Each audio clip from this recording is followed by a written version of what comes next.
আসসালামু আলাইকুম, সবাইকে এই ভিডিওতে স্বাগতম। আজকের ভিডিওতে আমরা দেখব কিভাবে করে বাংলা ফার্স্ট পেপারে সবচেয়ে ভালো মার্কস পাওয়া যায় এমসিকিউতে। তো আমাদেরকে বুঝতে হবে এমসিকিউ বাংলা ফার্স্ট পেপারে আসে হচ্ছে চারটা ডিফারেন্ট পার্ট থেকে। ফার্স্ট পার্ট হচ্ছে গদ্য, পরের পার্ট কবিতা বা পদ্য, থার্ড পার্ট হচ্ছে নাটক এবং ফোর্থ হচ্ছে উপন্যাস। চারটা পার্টের মধ্যে থেকে নাটক এবং উপন্যাস থেকে এমসিকিউ আসে 6 থেকে 7টা, গদ্য থেকে আসে 8 থেকে 9টা, পদ্য থেকে আসে 8 থেকে 9টা। তো এরকম করে যোগ করলে মোট 25টা এমসিকিউ পাওয়া যায়। এখন আমাদেরকে বুঝতে হবে নাটক এবং উপন্যাসের এমসিকিউগুলো তুলনামূলক হার্ড। কেন হার্ড? কারণ এগুলো অনেক বৃহৎ একটা পরিসর থেকে আসে। আমাদের সহপাঠ বইটা প্রায় 150 পৃষ্ঠার মতো তথ্য আর কি, অনেক বড়। এখান থেকে 3টে এমসিকিউর জন্য 3টা ডেফিনিট লাইন মনে রাখা ওয়ে টু টাফ। অ্যান্ড হ্যাঁ, সত্যি কথা হচ্ছে তোমাকে তো বলবে না যে সিরাজউদ্দৌলা বাংলার নবাব ছিল নাকি ইন্ডিয়ান নবাব ছিল, এরকম তো কিছু বলবে না। ইজি তো তুলে দিবে না, দিবে নিশ্চয়ই হার্ডগুলা। তো একটু টাফ। আমাদেরকে জন্য টার্গেট করতে হবে সবচেয়ে ইজি এমসিকিউ হচ্ছে কবিতার এমসিকিউগুলা, পয়েমের এমসিকিউ, পদ্যর এমসিকিউগুলা টার্গেট করতে হবে, যেন আমাদের কবিতার এমসিকিউগুলো কোনোভাবেই মিস না যায়। এবং এর জন্য বেস্ট যে পদ্ধতিটা আমি সাজেস্ট করি সেটা হচ্ছে এমসিকিউর জন্য কবিতার লাইনগুলো রিডিং পড়া, একবার না, মুখস্থ করতে হবে বলতেছি না, কিন্তু মিনিমাম 4 থেকে 5 বার রিডিং পড়া, বুঝে বুঝে রিডিং পড়া।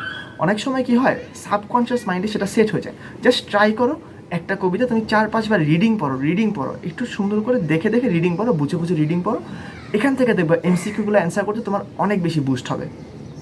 গদ্যর বিষয়ে আসি। গদ্যগুলো সাধারণত সবগুলা গদ্যই মোটামুটি ছোট, এবং গদ্য থেকে যে এমসিকিউগুলো সাধারণত দেয় সেগুলো পারা যায়, বেশিরভাগ ক্ষেত্রেই পারা যায়। যে 2-3টা কেসে পারা যায় না, ওগুলা প্র্যাকটিস করলে পারা যাবে। এখন দেখো কীভাবে আগাইতে হয়। গদ্যটাকে তোমাকে রিডিং করতে হবে লাইন বাই লাইন, এবং কিছু তথ্য দেখবা তুমি দেখলেই পারতেছো। যেমন যদি আমি অপরিচিতা গল্পের কথাই বলি, সেখানে কল্যাণীর বাড়ি কোন জায়গায়, কিংবা অনুপম রেল স্টেশনে কী ফেলে আসছিল, কিংবা অনুপমকে কী ফুলের সাথে তুলনা করা হয়েছিল, মানে মাকাল ফল, শিমুল, মাকাল ফল, এরকম আর কি। এই জিনিসগুলো তুমি একবার পড়লে মনে থাকবে। একবার রিডিং পড়লে, তুমি পরীক্ষার আগের দিন যদি একবার রিডিং দাও মনে থাকবে। কিছু কিছু লাইন থাকবে যেগুলো তোমার একবার পড়লে মনে নাও থাকতে পারে, সেই লাইনগুলো তোমাকে দাগাইতে হবে। কীরকম এক্সাম্পল বলতে গেলে ধরো মৃত্যুঞ্জয়ের চিকিৎসা কে করাইছিল, এটা হচ্ছে এমসিকিউ একটা আছে, এটা কঠিন এমসিকিউ, আমি নিজে ভুলে গেছি, মনে হয় যে বুড়ো মালো বা সাপুরে এরকম কিছু একটা ছিল। এই লাইনগুলো সাধারণত মার্ক করে ফেলতে হয়। এই লাইনগুলো কেন মার্ক করবা? এক্সামের আগে তোমাকে প্রত্যেকটা লাইন পড়া সম্ভব হবে না, সেই ক্ষেত্রে তোমার যে মার্ক লাইন সেগুলো তোমাকে মুখস্থ করে যেতে হবে। আর যেগুলো তোমার সাবকনশিয়াস মাইন্ডে এমনিতে স্টোর হয়ে যায় সেগুলো তোমার তো হইলই। তো এখন বিষয় হচ্ছে কয়টা লাইন দেখাবো। আমি কি সব লাইন দেখাবো? আমার তো সব দেখেই মনে হচ্ছে পারবো না। সব দেখে যদি মনে হয় পারবা না, সেই ক্ষেত্রে একটা কাজ করবা, হাইলাইটার 2টা ডিফারেন্ট কালার ইউজ করবা। আমার কাছে আপাতত পার্সোনালি এই যে এটা আছে, অরেঞ্জটা আছে, আমার একটু দূরে রাখা, আমি আর উঠতেছি না, সো সেই জায়গায় আরেকটা আছে, এটা ইউজ করতে পারো, মানে অরেঞ্জ আর কি। 2টা কালার নিবা, নিয়ে তুমি একটা দেখাবা অরেঞ্জ দিয়ে দেখাবা, বা তোমার পার্সোনাল চয়েস করে তুমি দেখাবা। একটা দিয়ে তুমি দেখাবা যেগুলো তোমাকে সাবকনশিয়াস মাইন্ডে থাকতেছে, স্টিল তুমি একটু ভুলে যাচ্ছ, সেটা তুমি অরেঞ্জ দিয়ে দাগাও বা তুমি গ্রিন দিয়ে দাগাও। এবং যেই কালার দিয়ে দাগাইছো অপর কালারটা ইউজ করবা এমন সব প্রশ্নের জন্য যে প্রশ্নগুলো তুমি দেখতেছো সাবকনশিয়াস মাইন্ডে থাকতেছে না, তুমি 2বার পড়তেছো তাও থাকতেছে না, এইসব কোয়েশ্চেনগুলোকে তুমি আরেকটা কালার দিয়ে দাগাও। সো 2টা ডিফারেন্ট কালার হয়েছে। এখন যখন তুমি এক্সামে ঢুকবা, তুমি যদি এক্সামের 3 দিন আগে রিভিশন দাও, তুমি অরেঞ্জ কালার লাইনগুলো পড়ো, তুমি গ্রিন কালার লাইনগুলো পড়ো। তুমি যদি এক্সামের 1 দিন আগে রিভিশন দাও, তুমি জাস্ট গ্রিন কালার লাইনগুলো পড়ো। তুমি যদি এক্সামের 5 দিন আগে রিভিশন দাও, আমার কথা হচ্ছে তুমি চ্যাপ্টারটা পুরোটা রিডিং দাও। তোমার যদি এক্সামের আগে অফুরন্ত সময় থাকে, তুমি চ্যাপ্টারটা পুরোটা রিডিং দাও। চ্যাপ্টারটা পুরোটা রিডিং দিলে বেস্ট আউটকাম পাওয়া যায়।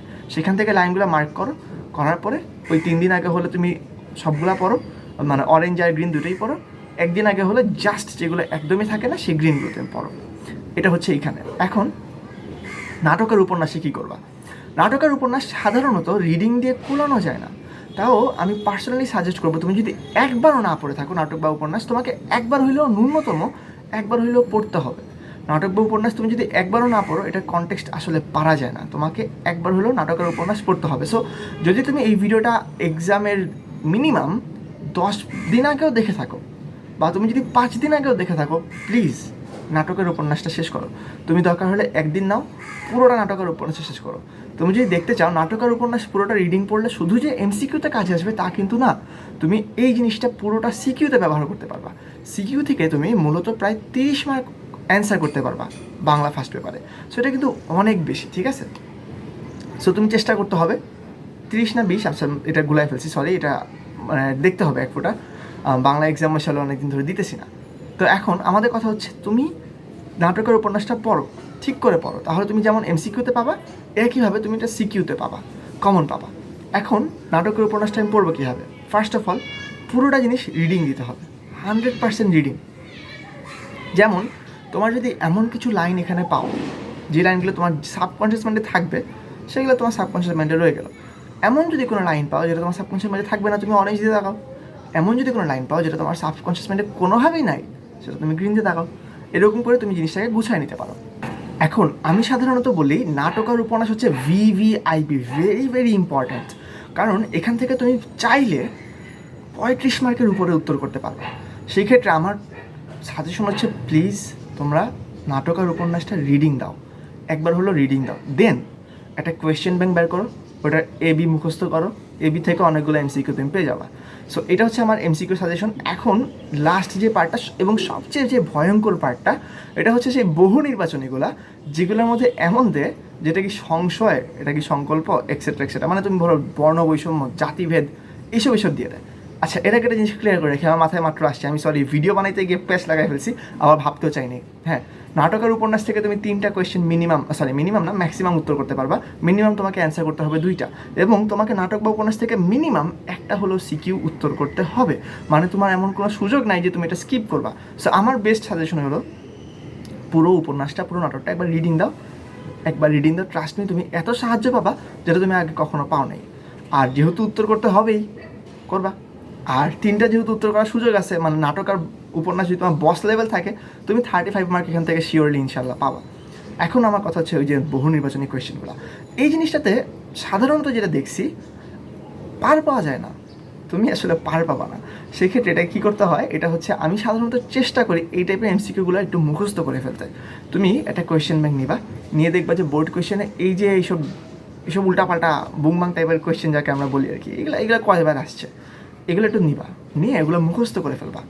যে ধরো বিলাসী গল্পে যখন আসে তখন কি সেটা জাতিভেদ হয় নাকি বর্ণবৈষম্য হয়, অহংকার হয় নাকি গরিমা হয়, কি আরও অনেক কিছু আসে না, এগুলো জাস্ট একটু মুখস্থ করে ফেলবা। এটা কখনো 100% পাওয়া সম্ভব না, 100% মার্কস তুমি কখনোই পাবা না।